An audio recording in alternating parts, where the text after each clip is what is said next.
a fascinating woman. Her name is Simpiwe Sutule, and she's going to be talking all about indigenous food that's good for you and good for the earth. So give her a big round of applause and welcome Simpiwe. Thank you, Emma. As they've already indicated, my name is Simpiwe Sutule. I'm a farmer. I didn't set out to become a farmer. I thought I'd have a corporate career, but like any other kid, I got educated and I went to work in corporate for many, many years. But what happened was that in my corporate days, I would travel. So I used to work for a company and I was heading a division that look into what they call the rest of Africa and emerging markets. But what I found very fascinating in my travel to the various African countries, it was how nutrient dense their food was. You know, how much they stuck to their own food. And each time you visited this African country, what you remembered most was their food. You either liked it or you did not like it. But you know, you would know that if you've been to Nigeria, you would have been exposed to Nigerian food. So if you go to Ghana, Zambia, Tanzania, Mozambique, Swatini, all of that stuff, you know, each country prides itself in terms of their food and is very indigenous. So they will still have got other Western influence in their cuisine, but generally you will not struggle to look through the streets of Lusaka or the streets of, say, maybe Maseru or wherever to find African food. But when you come into South Africa, and most of you might have actually received visitors from abroad, and people say to you, please take me to a South African restaurant. We have got to think hard. Where do you take somebody if they say to you, the incentive, they say to you, please take me to a South African restaurant? You're probably going to have more Italian restaurants, whatever other options you have, Asian and everything else. I mean, we've traveled, people have gone to Thailand and came back and introduced Thai restaurants into South Africa, so they go to Asia. So we have got all sorts of stuff. You could find Korean cuisine, but you will struggle to find indigenous South African food. And that is the truth. You see it from what the farmers are growing. So the farmers in this country have continued to grow what they've been growing for the past 10 or 50 years. They have not changed. They've just decided you are going to eat cabbages or you're going to eat carrots. That's all you're going to get. And it becomes even very sad when you become a vegetarian or vegan because, you know, I just look at what people are being fed. Here you are on a 3-day conference and all you could get is a couple of slices of cucumbers, carrots, and tomatoes, and it's like you're an afterthought. Somebody thought, okay, we've got these problematic people that want to eat plant-based stuff, or what are we going to give them? And it's like, what do you have in the kitchen? And the chef just chopped this thing and put it there. And you're thinking, no, you're better off bringing, no. So if you're on a plant-based diet, you end up having to bring your own food. But part of the reason is because there aren't that many choices. We've left, so if you leave the choices to things like your green beans, your baby marrows, and your lettuce and cabbage and whatever, what else is there for you to eat? For 30 or 31 days in a month. There is not much. So when you also look in terms of our bean options in this country, we've reduced them to sugar beans, butter beans. Occasionally you find mung beans, and no, it's more in specialty shops, but at quite unaffordable price that you cannot feed a family. So the whole thing of going plant-based becomes like a very expensive decision. Because your trolley, you know, costs maybe 3 or 4 times more than any other person that have decided, you know what, I'm going to eat meat. So it is actually unfair for those people that have gone that route, because if you went the indigenous route, you have so much options. You know that the indigenous African diet, and I'm not talking chakalaka, there's nothing indigenous about chakalaka, it's a couple of vegetables thrown together and we've really made it our own. We say in South African, wherever you go, people throw in that and it's supposed to make you feel good. So it's not indigenous because it is South African, so it's probably part of our heritage food that we've decided, okay, this is what we eat, this is what we like you eat your malva pudding and whatever else that you're eating, but it is not indigenous.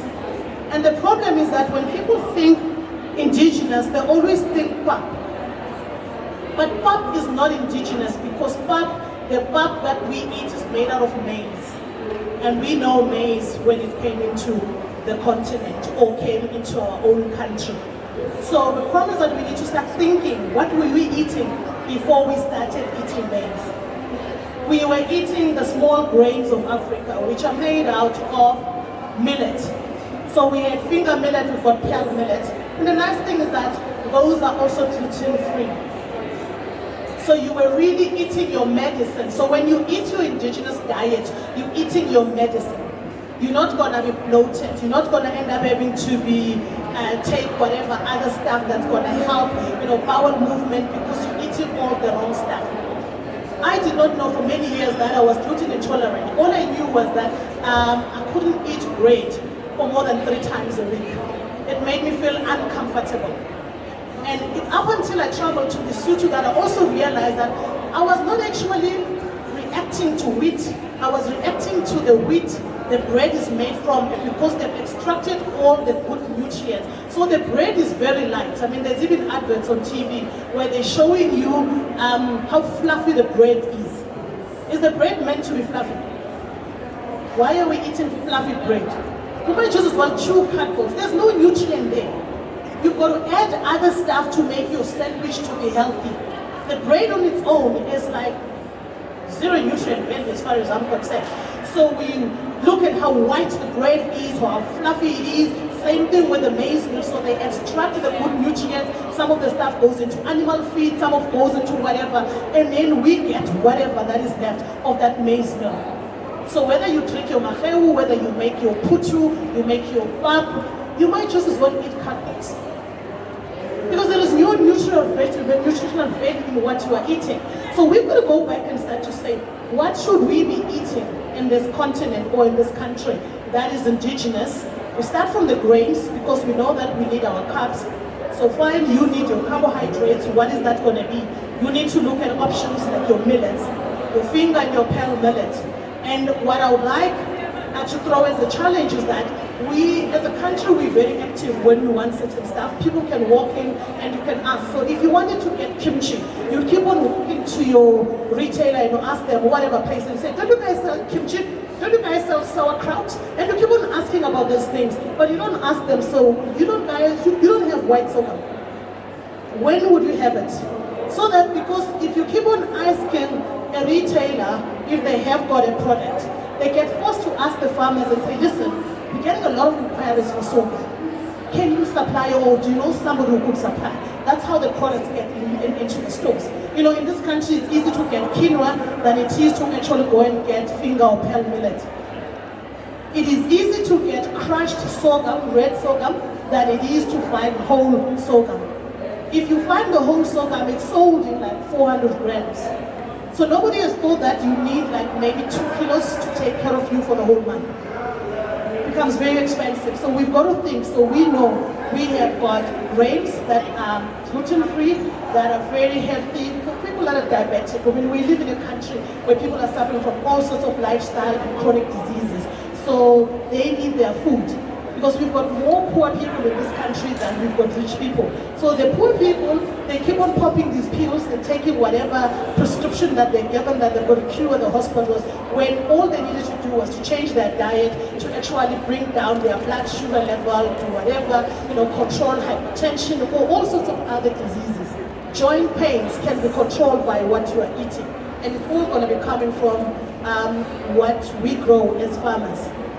Now, as a farmer, I find that I can't go and supply to, say, for instance, the regular retail outlet, because the regular retail outlets are arrogant.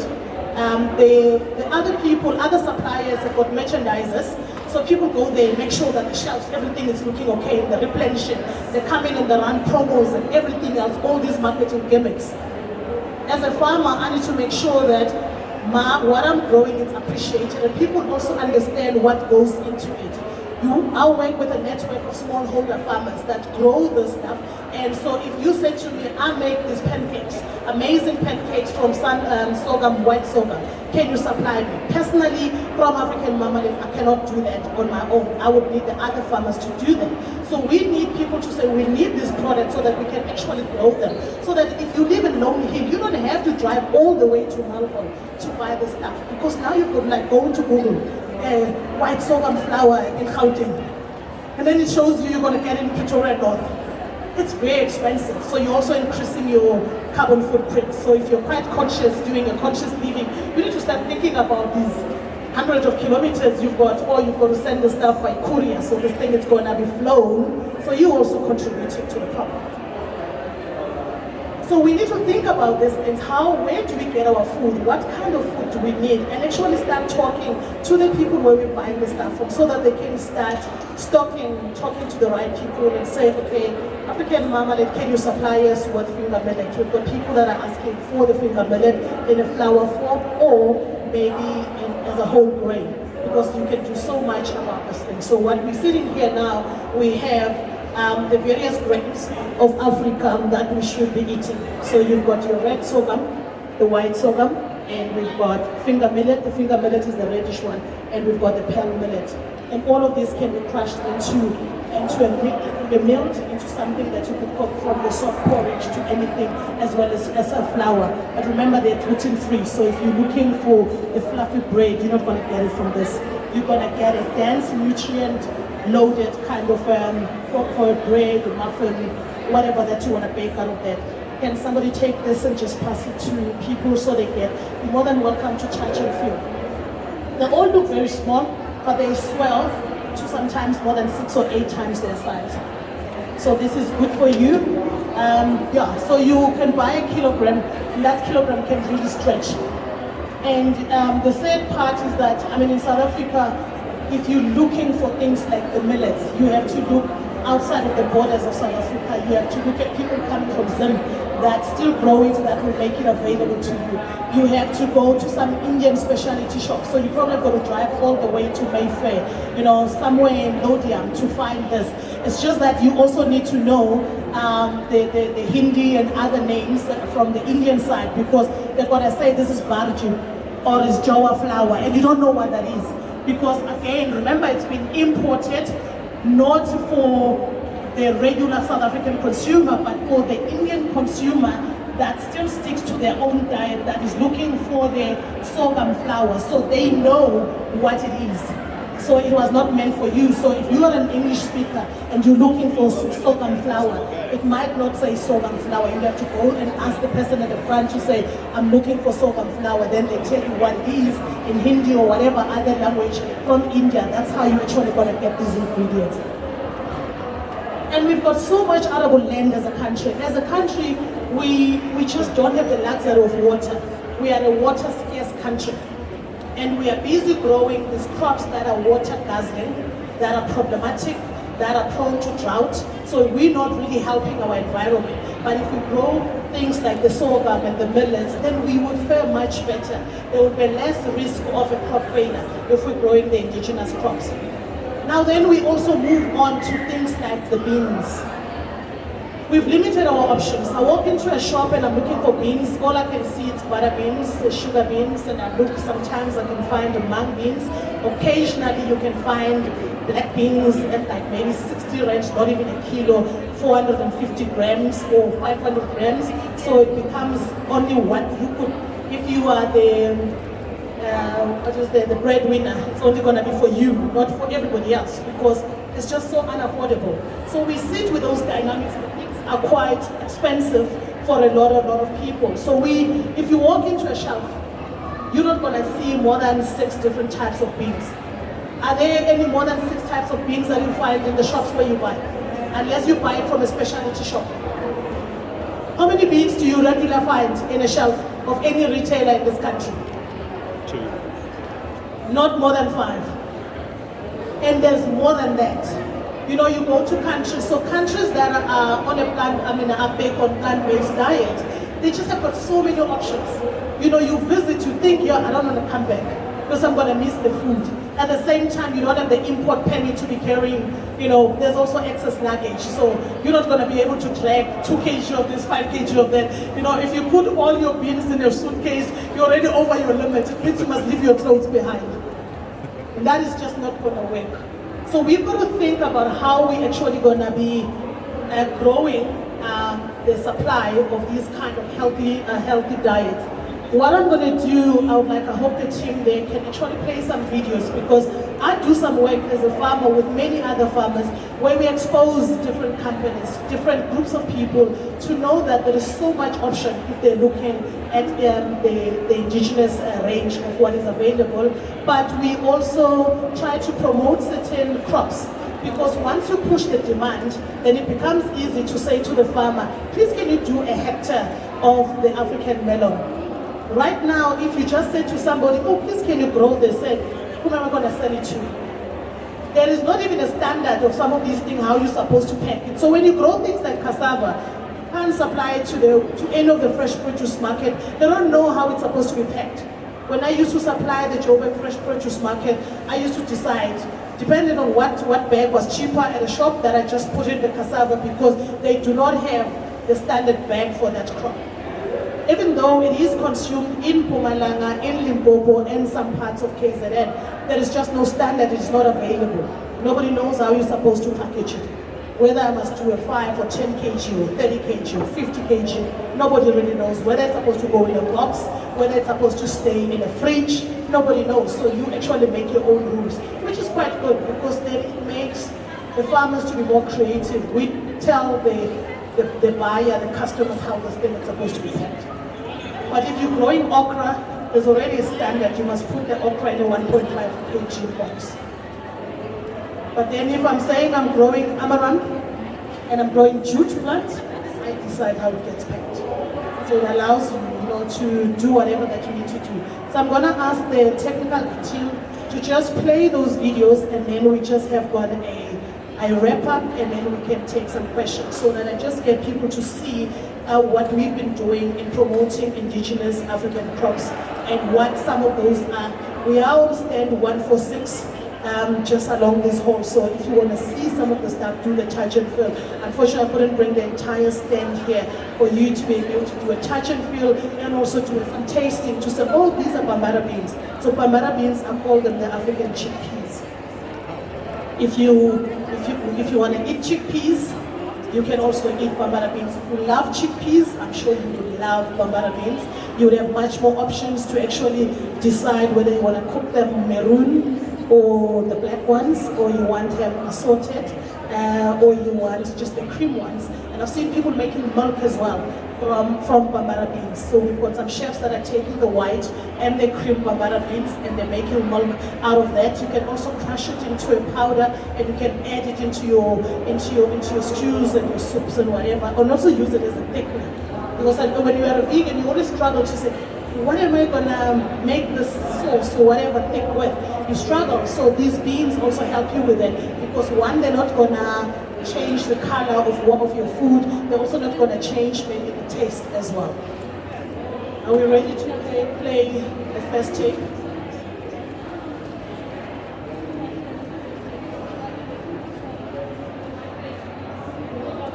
Is it coming okay? All right, looks like while they're doing that, so I'm just going to take you through some of the stuff that we have here on stage. So on the extreme left, it is the grains that we've already spoken about. And then next we've got some samples of the flours. So we've got your pearl millet, as well as your white sorghum flour. And you can crush it and make it smoother, that if it's for baking. But if it's like, oh, you want to cook with it, then it can just be more of a meal. So it's kind of crushed. We also have got things like teff. Teff is a grain that is ancient to Africa, that's mainly used in Ethiopia. So the injera, that looks like the pancake or whatever that they're eating with the rest of their food with, it's actually from teff. So this is the grain, but they also crush it into a flour to make the injera. I recently learned that in Italy is now making gluten-free pasta from teff. And we are sitting here, we are not even there as a country. We're not even thinking about something that's within the continent that we could agro-process and turn into a product that could be very popular, very famous. Yeah, so we could. And then we've got the marula nuts. Marula, a lot of people know the drink, they know the liqueur, but they don't know that there are nuts. Now these nuts have got more oil than all other nuts, like your macadamia, your cashews, your almonds, and whatever. The only nut that beats the marula in terms of the fat content, it is the pine nut. That is the only nut that beats the marula nut. But we're not having it in our outlets. And people continue to buy this in cups because nobody had thought, okay, fine, let me go find these rural women that still, after having brewed the marula during the marula season, then they still crack the nuts. And then, even though we've got all these highly educated people, the engineers, nobody has figured out how to design a marula nut cracker. You get a nut cracker for macadamia, for everything else, but there isn't a nut cracker for the marula nut. So what you end up doing, these people still use stones to crack it. Hence, you're not seeing it in easily available, because how long is it going to take you using a stone to crack? I mean, 10, 50 bags of nuts. You can only buy like a 5-liter bucket. So we're not even getting to the stage where people can say to you, oh, I can sell you 50 kg. They tell you how many 5 liters or 20-liter buckets they can sell to you. You then still need to come in and weigh and say, oh, I now have got a quarter of a ton. And we need this because you can crush them, you can add them in your cooking. So if you were eating greens and you wanted to add protein, these ones you could actually add there. You can also roast them and have them as a snack. There is so much you can do with these nuts, and you don't need to eat a lot. So when we put them in stores, we actually price them just like the same as any other nuts. They are not the peanuts. Peanuts are cheaper, but these are premium products. So we price them accordingly. We also have got the African cucumber. This grows easily. If you are a household, all you probably need to plant one plant, because one seed is going to give you a plant that's going to give you 250 fruit on average. And this it's a climber, so it's going to creep on your fence. If you don't have a fence, you've got a tree, you live in a townhouse, you can just put that plant there. It's going to be all over, and you're just going to be harvesting this. You can eat these cucumbers while they're green, you can eat them when they're yellow, you can eat them while they're orange. So it's a personal preference. If you want more of the very greenish kind of a taste and feel, you eat them while they're more green. But then if you want maybe a little bit much more mild and mellow, then you go more orange or yellow. So you just allow it. So this is one fruit that takes forever to rot. Any other cucumber that if you buy a cucumber and don't put it in the fridge, you are in trouble. And we know what's happening with our fridges these days. So you close the door of the fridge during load shedding, you basically have got an oven that's cooking all your stuff that's there. So this one doesn't need a fridge. You put it outside, it sits there, you slice it, you can do whatever that you want to do. And recently we started working with a number of chefs, and one chef, he placed an order of a couple of vegetables and beans. We delivered, and we like just exposing the chef to new things. So I decided, let's just throw in about 2 or 3 of these cucumbers. I don't know what else I put in there. And the next thing, this cucumber was his lunch. He had added some red onion and whatever other stuff. It looked beautiful. He shared it with other chefs in the network, and he said, I need 20 kg of that. So we sent him 2 to taste, and we got an order for 20 kg of these, and now we've created a demand. Now, if you're looking at where you can eat the African horned cucumber, if you live in Pretoria, please go to Linwood Bridge at 42 Restaurant. Chef 40 now makes some exciting salads from the African horned cucumber.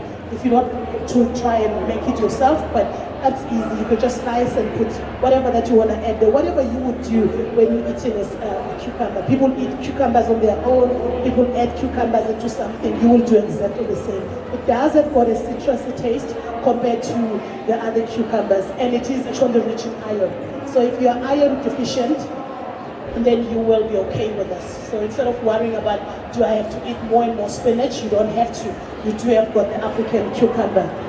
We also have got an interesting spot. This is the African calabash.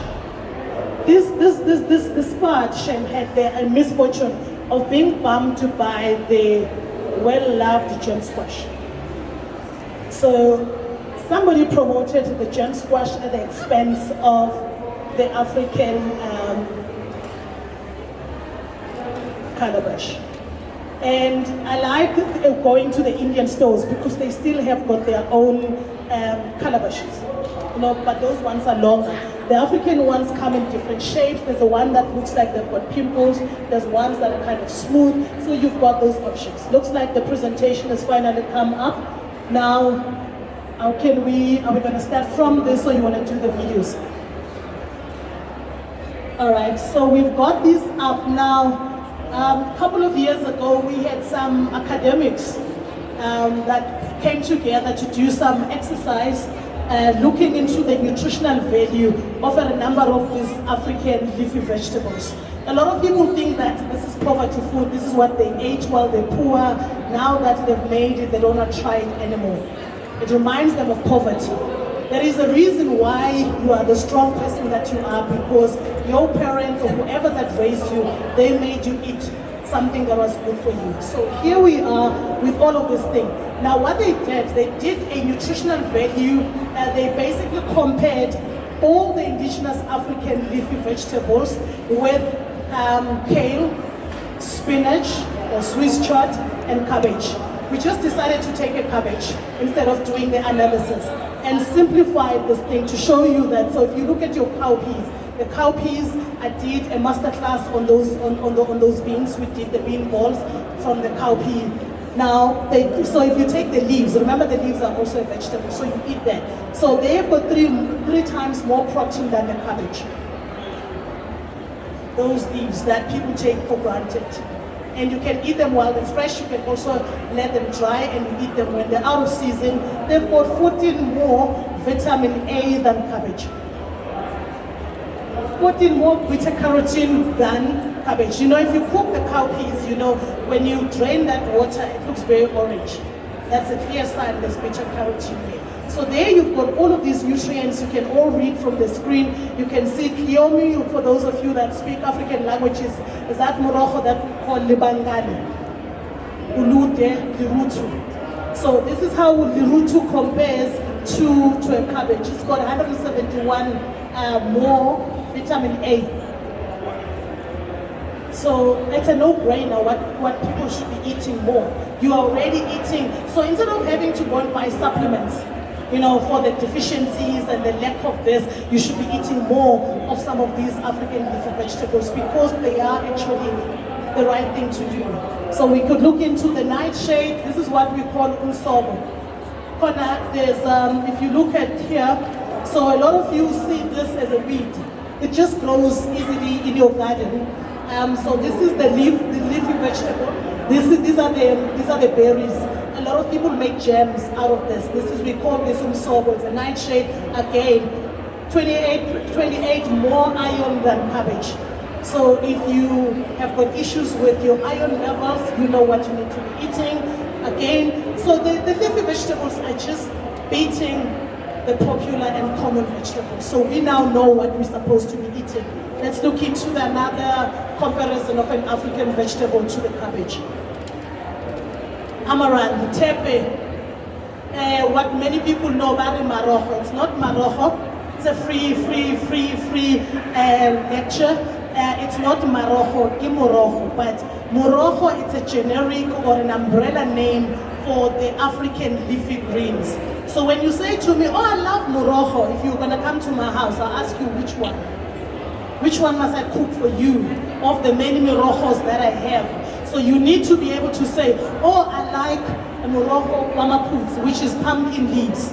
And then, oh, you love maybe juice malo, delele, telele, the one that's slimy. It's good for your collagen. So you don't have to buy those big jars of collagen.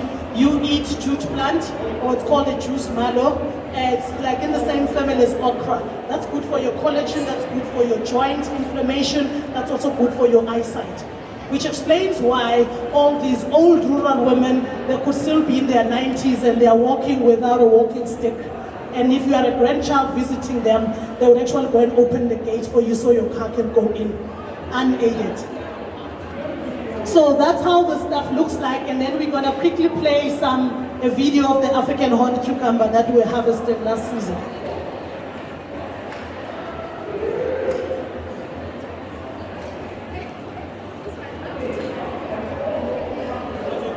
there's no, yeah, looks like the audio is not coming through, but what is going to happen is that please, if you click on that, you will be able to get some of the stuff that we do. If you go into African Marmalade, whether you're on TikTok or you're on Facebook, you will, or even on Instagram, we have got all these videos both on Instagram and Facebook and TikTok, and you would be able to see what we actually do and just click and play and learn.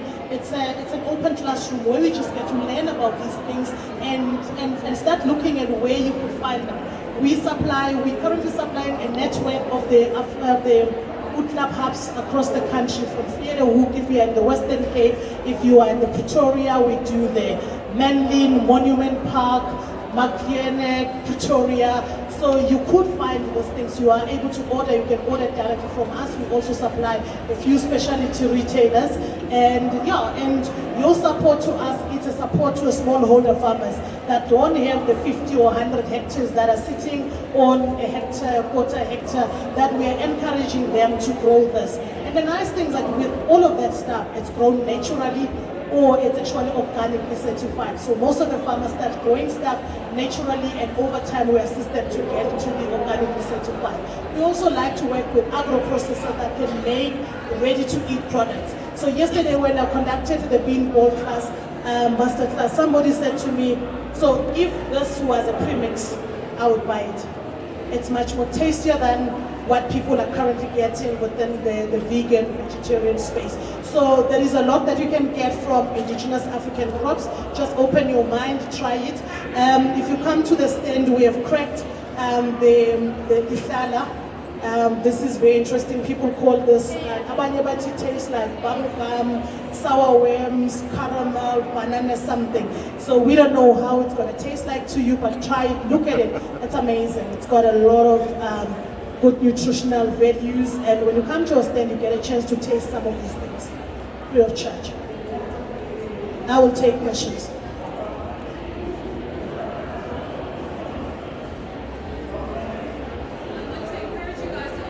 Questions. There we go. I have been absolutely blown away. I'm sitting here and it doesn't even seem like I'm the MC. For those of you who don't know, I am. I'm like in awe of what South Africa has. So I've got a question for us. So I encourage you to get to the questions you have about all of this amazing stuff. Any questions? I'll bring you the mic. I'll ask it for you. Are you guys good? I don't want us to just leave with information today. I'm a health coach by profession. We need to apply these things. So my first question is a little bit of a selfish one. What is your favorite indigenous fruit or veggie or grain? What's your favorite? What do you eat on a regular basis? I love the bambara beans. I snack on them. I am from Mpumalanga. We grew up snacking on this. So we didn't have chips. We did not have all the other stuff people in the urban areas had. So this was our snack. So you would boil this, you steam it, so you can eat it while it's fresh. So the bambara beans, that's why they call the bambara ground nuts. They grow underground, like peanuts. So they've got that earthy taste or smell. So we would harvest this while they're still soft. We'll boil them and salt, and then you just open, like you would eat your boiled peanuts. And then while you're sitting there, you just open and you pop and you eat these ones. Or now if I travel to Eswatini, what they do, they boil fresh maize, but taken off the cob. And then so if you get your pack, you're gonna have half the fresh boiled maize, and then you're gonna have the bambara beans. And that is your snack. So if you're going on a budget to Eswatini, a place like Eswatini, you could easily just buy it. That's going to cost you like 10 rands from the streets or taxi rank in Babano or Manzini, and you eat that and you are okay. And you're full for the day. And so I love, on the beans, this is what I love. And then on the other side, what I love is sweet potatoes. And it's naturally sweet. I don't have to add anything. I can just boil that. So I would have that with my coffee. If I was having tea, that's still the same thing. And I'm eating that not because I am hungry or anything like that. I love that. That's plant-powered living at its best. Now we've got a couple of questions. I'm going to get to the lady first and then to you. Would you like to ask it with a mic? Good afternoon. So for me, it's not even a question, but thank you for taking us down the absolutely amazing African culinary road. So I really love what you said about the various things, and I think going home I'll probably be doing a lot more things like the Rutu. I'm from Limpopo, and I've also done a lot of travel, so I can relate with things like Jera, which also is similar to the African team as well. So I'm going to be doing a lot more traditional African food. I'll be coming to your stand to visit, and there's also another one just here where they've also prepared a few of those, the Rutu, and there's an option to taste. I think it's stand number one just around the corner. So for those who want to try some of the African culinary food, there's an option. Thank you so much. And please, Limpopo, we need those seeds of Lirutu. I have got a farmer in Joburg South who has just placed an order for 6 kg of Lirutu seeds. She wants to do a hectare. That's how much she needs. So if you want to see that vegetable that beats a lot of the common vegetables by so many points, please help us with the seeds. We love that. We love this hookup, and yes, absolutely. We're so appreciative.